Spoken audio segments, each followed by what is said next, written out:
I actually did this research last summer at Washington University in St. Louis. It was part of their REU program, which they run, a lot of schools run every summer. And the professor that decided to work with me works a lot with parallel systems, and she asked me if I wanted to work on a GPU, and I agreed to that project because I eventually want to work with graphics, and GPU is a graphics processor unit, so I figured that going in the direction of how graphics processor units would help me eventually when I start working with graphics.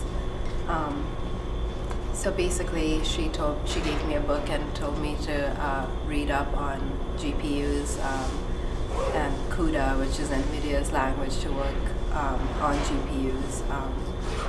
And I did that. I basically went through simple code in the book and online and tried to teach myself CUDA, and then she basically told me my project was to implement sorting algorithms on a GPU, because on CPUs everything is sequential, so it's a lot slower, whereas on GPUs threads work concurrently, so everything happens at the same time. Blocks of code run at the same time instead of sequentially.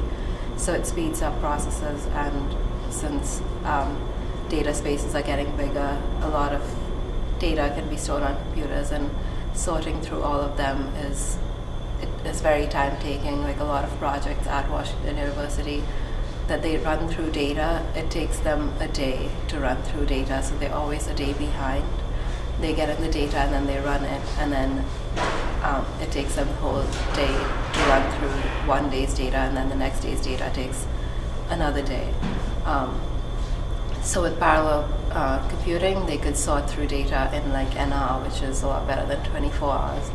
So I basically implemented quicksort, bitonic sort, and radix sort on CUDA, and looked at the results. I compared the results, and the sorting algorithms ran a lot faster, especially bitonic sort, which is designed specifically for parallel systems. And I could sort, I think, over 4 million integers in under a second, which was quite an accomplishment, I think.